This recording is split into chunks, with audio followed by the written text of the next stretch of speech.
स्वागत है आप सभी का आज के इस सेशन में क्लास 10th एसएसटी यानी सामाजिक विज्ञान की बुक इकोनॉमिक्स अर्थात अर्थशास्त्र हम लोग डिस्कस कर रहे हैं। और जैसा कि आपको पता ही है कि हम लोग मात्र 10 दिनों में एनसीईआरटी की पूरी बुक जो है डिटेल में पढ़ने वाले हैं। यानी एनसीईआरटी बुक के अंदर हर छोटे से छोटे टॉपिक और हर बड़े से बड़े टॉपिक को हम कवर करेंगे और साथ ही साथ एनसीईआरटी के अंदर जो क्वेश्चंस दिए गए हैं वो भी हम कवर करने वाले हैं और कुछ एक्स्ट्रा क्वेश्चंस भी हम प्रैक्टिस करेंगे जिस तरह के प्रश्न हाल फिलहाल में बोर्ड के एग्ज़ाम में पूछे जा रहे हैं। तो अगर आपने अभी तक इकोनॉमिक्स में कुछ भी नहीं पढ़ा है तो आपको टेंशन लेने की बिल्कुल ज़रूरत नहीं है। एकदम डिटेल में हम इकोनॉमिक्स को यहाँ पढ़ने वाले हैं और ये हमारी इस श्रृंखला की सेकंड क्लास है। अगर आपने पहली क्लास नहीं देखी है, पहली क्लास आपने अटेंड नहीं की है तो आप प्लेलिस्ट में जाकर उसे भी देख सकते हैं। तो आइए बिना देर किए आज की क्लास को शुरू करते हैं। अभिवादन स्वीकार करें एमएच रब्बानी का विद्या दृष्टि के इस मंच से।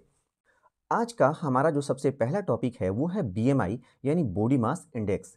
देखिए, बॉडी मास इंडेक्स को हिंदी में शरीर द्रव्यमान सूचकांक कहते हैं, लेकिन आप ना इंग्लिश में ख्याल रखें क्योंकि इंग्लिश में ही ना ज़्यादा पॉपुलर है बीएमआई बॉडी मास इंडेक्स। अब सवाल ये है कि बॉडी मास इंडेक्स होता क्या है। देखिए, यह वयस्क में पोषण का स्तर पता करने का एक आसान तरीका है। यानी वयस्क के अंदर अगर हमें पोषण का स्तर पता करना है कि वो कुपोषित है यानी अल्प पोषित है या अति भारित है, तो उसके लिए क्या यूज़ किया जाएगा? बॉडी मास इंडेक्स का यूज किया जाएगा। पोषण स्तर के आधार पर वयस्क की 3 श्रेणियां होती है। पहली श्रेणी है अल्प पोषित की। अल्प पोषित हम किसे कहेंगे? तो जिसका बीएमआई इंडेक्स या बीएमआई नंबर 18.5 से कम होना वो अल्प पोषित माना जाएगा यानी कुपोषित माना जाएगा। इसका मतलब है कि उसे पर्याप्त पोषण नहीं मिला है। दूसरी श्रेणी है अतिभारित की। तो अतिभारित की श्रेणी में आएगा वो व्यक्ति जिसका बीएमआई इंडेक्स जो है ना 25 से अधिक होगा। अतिभारित का मतलब है कि उसका हाइट के अकॉर्डिंग वेट जो है वो ज़्यादा है। और संतुलित की बात करें तो हमारा बीएमआई इंडेक्स नंबर जो है 18.5 से 25 के बीच में है, तो फिर मामला क्या है? ठीक है, यानी कि हमें पर्याप्त पोषण मिला हुआ है।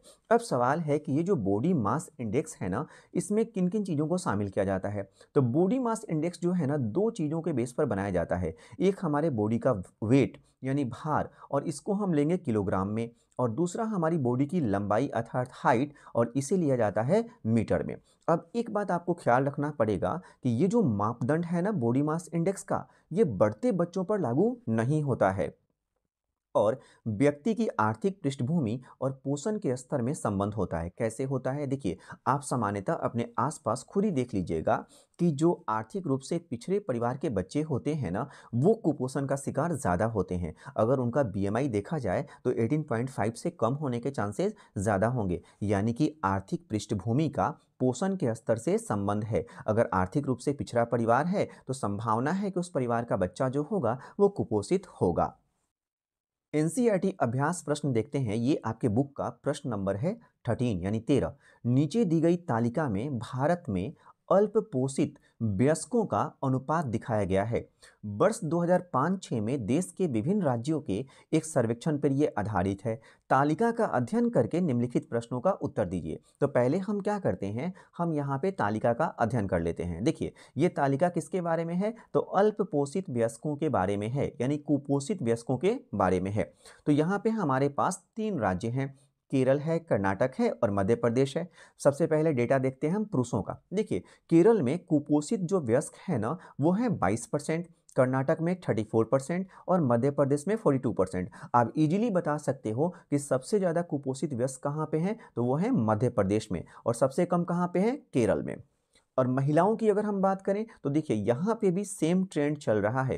केरल में सबसे कम कुपोषित महिलाएं हैं 18% और मध्य प्रदेश में सबसे ज़्यादा कुपोषित महिलाएं हैं। इसका सिंपल सा मतलब है कि पोषण के स्तर के मामले में ना अगर हम ना केरल की तुलना करें और मध्य प्रदेश की तुलना करें तो कौन बेहतर है? केरल। केरल में पोषण का स्तर अच्छा है और मध्य प्रदेश में पोषण का स्तर जो है वो ठीक नहीं है। अब इसमें प्रश्न हमारे पास क्या है? पहला प्रश्न है कि केरल और मध्य प्रदेश के लोगों के पोषण स्तरों की तुलना कीजिए।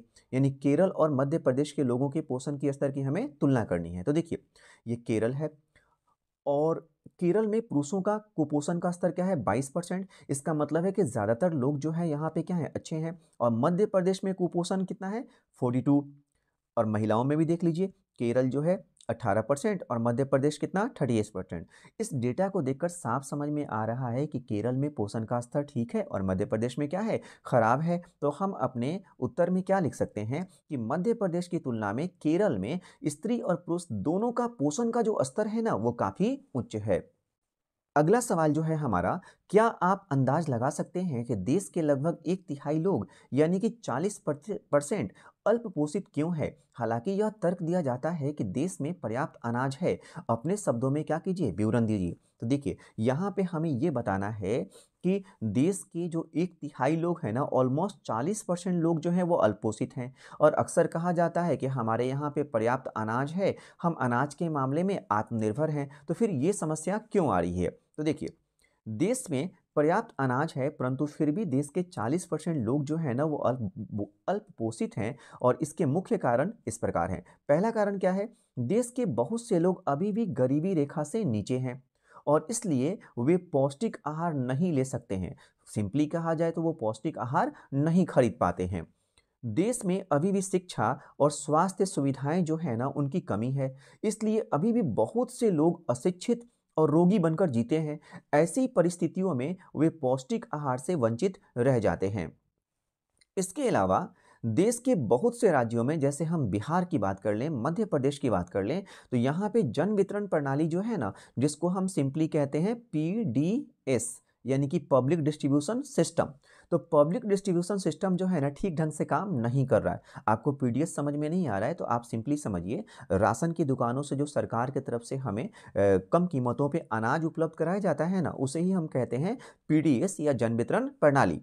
तो हो क्या रहा है कि बिहार और मध्य प्रदेश में जो जन वितरण प्रणाली है ना वो ठीक ढंग से काम नहीं कर रही है। इसलिए बहुत से लोग जो है ना जो कम दामों पर पौष्टिक आहार की सुविधा से वंचित रह जाते हैं, क्योंकि वो सरकार द्वारा उपलब्ध कराए गए पौष्टिक आहार पे निर्भर थे।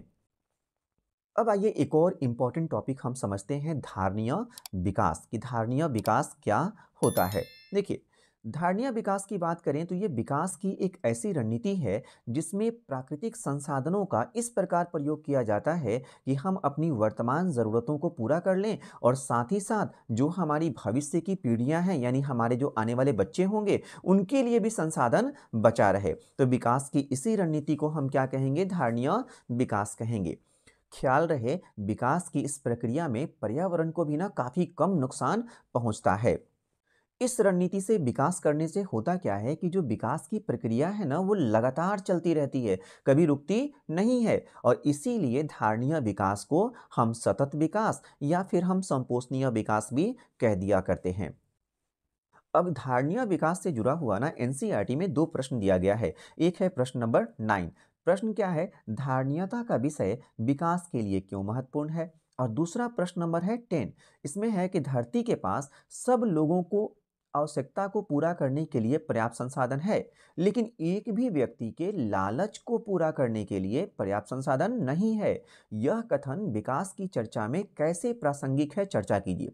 यानी कुल मिला जुला के हमें ये बताना है यहाँ पे कि धारणीयता का जो संकल्पना है ना वो विकास के लिए कितना महत्वपूर्ण है। तो आइए इसको हम समझते हैं, इसका उत्तर हम कैसे लिखेंगे। देखिए, धारणीयता का यह अर्थ है कि प्रकृति के विभिन्न साधनों का प्रयोग ऐसे किया जाए कि उनका अस्तित्व समाप्त न हो। और यदि हम प्रकृति के संसाधनों का बड़ी समझदारी से, सूझबूझ से प्रयोग करेंगे तो उनका लाभ जो है ना हमें भी मिलेगा और साथ में हमारे आगे आने वाली जो पीढ़ियां हैं उनको भी मिलता रहेगा। प्रकृति के पास हमारी आवश्यकताओं की पूर्ति के लिए सब कुछ है, परंतु यदि कोई व्यक्ति अपने लालच से उनका शोषण करेगा तो फिर ये साधन जो है ना, हमारे प्रकृति के संसाधन हैं, ये जल्दी ही समाप्त हो जाएंगे या ये बर्बाद हो जाएंगे और हमारी आने वाली पीढ़ियों के लिए कुछ भी नहीं बचेगा। अतः हमें क्या करना है? तो हमें लालच को त्यागना है और अपने संसाधनों का उचित प्रयोग हमें करना है, ताकि न तो हम भूखे रहें और न ही हमारी आगे आने वाली पुश्तें यानी हमारी पीढ़ियां भूखी रहें। हमें अपने वन्य और खनिज संसाधनों को मानव शोषण से बचाना है। देखिए, एक होता है उपयोग और एक होता है शोषण। उपयोग का मतलब है कि आपको जितनी ज़रूरत है उतना कर रहे हैं और शोषण का मतलब है कि आप बहुत ज़्यादा बर्बाद कर रहे हैं। ठीक है? नहीं तो धीरे-धीरे पशुओं और पौधों की बहुत सी नस्लें जो है ना वो नष्ट हो जाएँगी और आगे आने वाले लोगों को उनकी सुंदरता और लाभ से वंचित रहना पड़ेगा। और यदि ऐसा हो गया तो ये हमारे लिए बड़ा दुर्भाग्यपूर्ण होगा और आगे आने वाली पीढ़ियों के लिए भी ये बड़ा हानिकारक होगा। इसलिए हमें अपने साधनों का प्रयोग एक उचित मात्रा में करना है, हमें साधन बर्बाद नहीं करने हैं। आपके एनसीईआरटी में एक टॉपिक दिया गया है भारत में भूमिगत जल। देखिए, देश के कई भागों में भूमिगत जल के अति उपयोग होने का गंभीर संकट है। अति उपयोग का मतलब होता है, देखिए भूमिगत जल होता कैसे है, इकट्ठा कैसे होता है। बारिश का जो पानी होता है वो रिस रिस कर मिट्टी के अंदर जाता है और वो फिर भूमिगत जल के रूप में इकट्ठा होता है। तो अब हो क्या रहा है कि जिस रेट से भूमिगत जल का संग्रहण हो रहा है, अगर उससे ज़्यादा रेट से हम उपयोग करेंगे तो इसे ही हम क्या कहते हैं, इसे हम कह देते हैं अति उपयोग। देश का लगभग एक तिहाई भाग जो है ना वो भूमिगत जल भंडारों का अति उपयोग कर रहा है। और यदि इस साधन का यानी यदि भूमिगत जल का प्रयोग करने का जो वर्तमान का हमारा तरीका है ना, अगर ये जारी रहा तो मात्र अगले 25 वर्षों में देश का 60% भाग जो है ना वो भूमिगत जल के अति उपयोग की समस्या से जूझ रहा होगा। यानी 60% इलाकों में भूमिगत जल का अति उपयोग हो रहा होगा। भूमिगत जल का अति उपयोग विशेष रूप से निम्नलिखित क्षेत्रों में किए जाते हैं। जो हमारा पंजाब है, पश्चिमी उत्तर प्रदेश है, कृषि की दृष्टि से ये इलाके काफ़ी समृद्ध है और यहाँ पे खेती की सिंचाई के लिए बहुत ज़्यादा भूमिगत जल का प्रयोग किया जाता है। मध्य और दक्षिण भारत के चट्टानी पठारी क्षेत्रों में भी किया जाता है और कुछ हमारे तटवर्ती इलाके हैं वहाँ पे भी भूमिगत जल का बहुत प्रयोग किया जाता है। प्राकृतिक संसाधनों के दोहन की बात करते हैं, इससे जुड़ा हुआ ना एक यहाँ पे सारणी है। और ये कौन से प्राकृतिक संसाधन की बात कर रहा है, कच्चे तेल की बात कर रहा है। देखिए, यहाँ पे हमारे पास क्षेत्र हैं या देश हैं, जैसे मध्य पूर्व का क्षेत्र, संयुक्त राज्य अमेरिका और ये पूरी दुनिया। अब यहाँ पे हमें तेल का भंडार दिया गया है और ये भंडार किस में है, बैरल में है। तो मध्य पूर्व में 808 मिलियन बैरल का भंडार है। और इन भंडारों के चलने की अवधि मतलब ये भंडार अगर यूज किए जा रहे हैं जिस रेट से, उसी रेट से यूज किए जाएं तो कितने समय तक चलेगा, तो ये मात्र 78 से 80 वर्षों में समाप्त हो जाएगा। संयुक्त राज्य अमेरिका के पास 44.2 मिलियन बैरल का तेल भंडार है कच्चे तेल का। और अगर ये अपने तेल भंडारों का यूज करे तो मात्र 12 वर्षों में समाप्त हो जाएगा। और पूरी दुनिया की बात करें तो 1687 मिलियन बैरल जो है कच्चा तेल है। और पूरी दुनिया का ये जो तेल भंडार है मात्र 50 लगभग 50 वर्षों के आसपास में क्या हो जाएगा, खत्म हो जाएगा। तो यदि कच्चे तेल का प्रयोग वर्तमान दर पर चालू रहे तो ये भंडार जो है हमारे क्या होंगे, कुछ ही वर्ष तक चलेंगे, बहुत जल्दी समाप्त हो जाएंगे।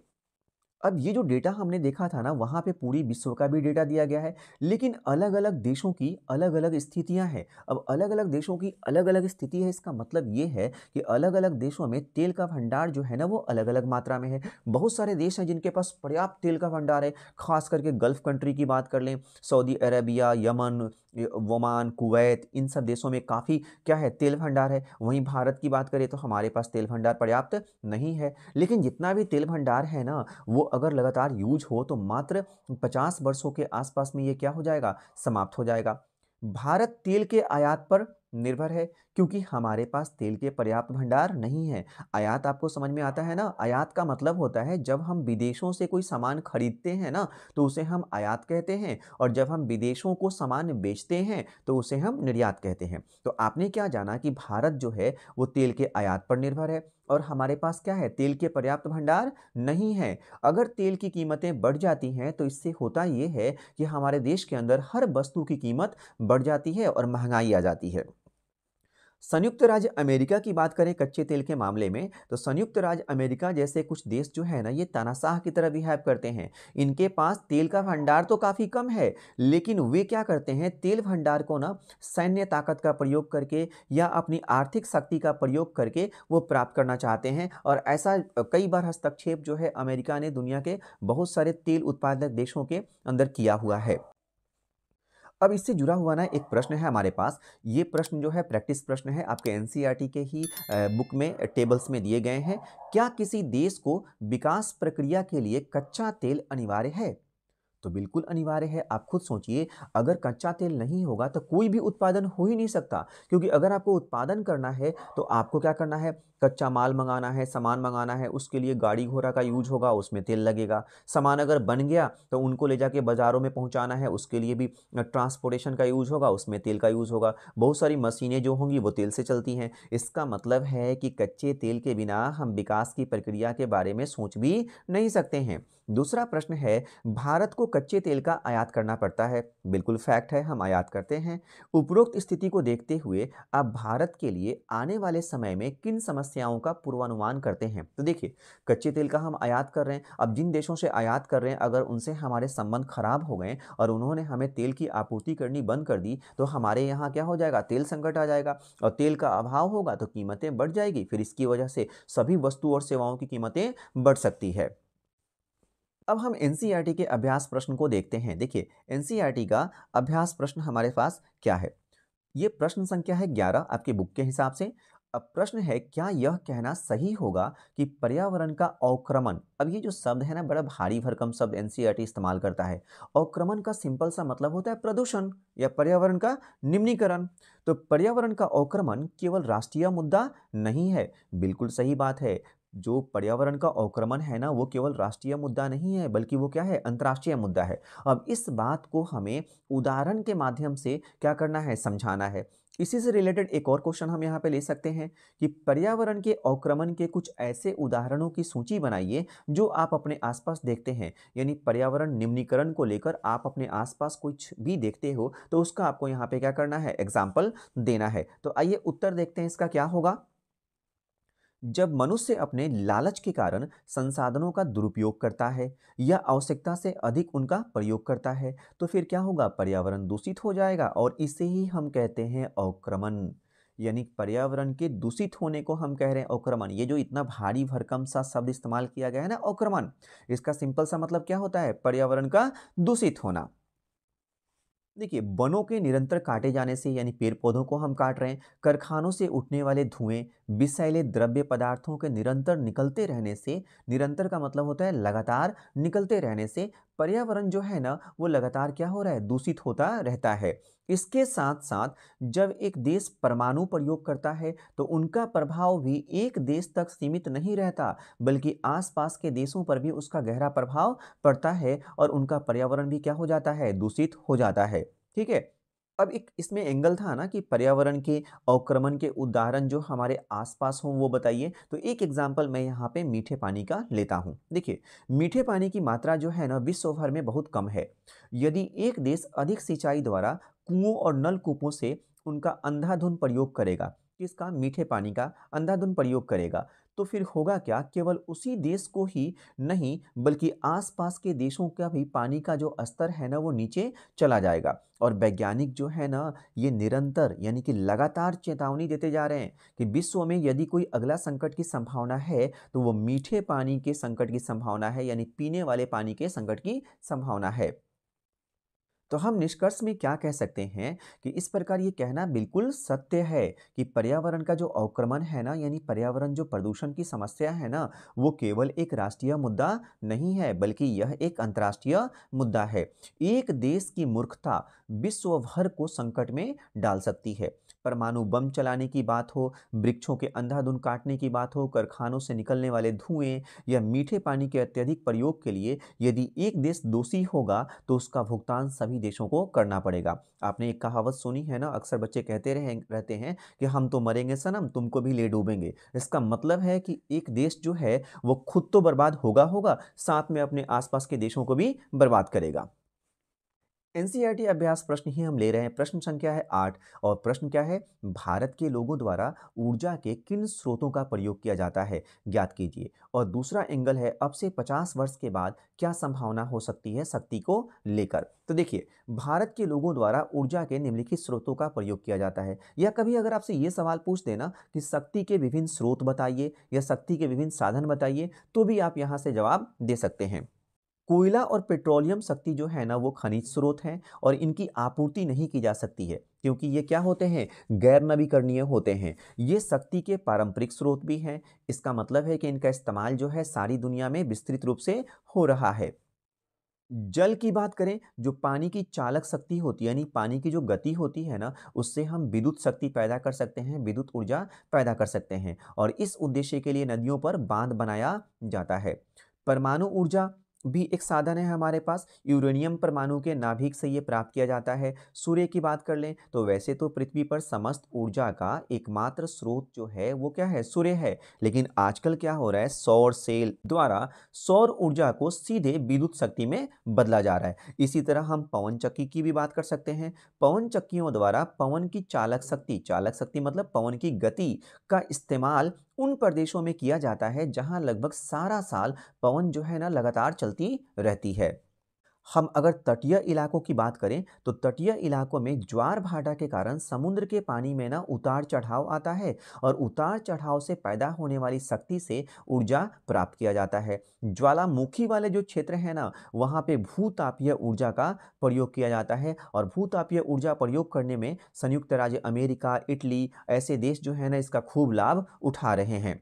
अब आपके प्रश्न में ना एक एंगल ये भी था कि आज से 50 वर्ष के बाद क्या होगा? तो देखिए, आज के 50 वर्ष बाद जो तेल और कोयला है ना, उनके समाप्त हो जाने की संभावना हो सकती है और इस परिस्थिति का एकमात्र उपाय यही है कि हमें ऊर्जा के वैकल्पिक स्रोत, यानी ऊर्जा के नए-नए स्रोत हमें ढूँढने होंगे। जैसे हम आणविक ऊर्जा का प्रयोग करें, सौर ऊर्जा का प्रयोग करें।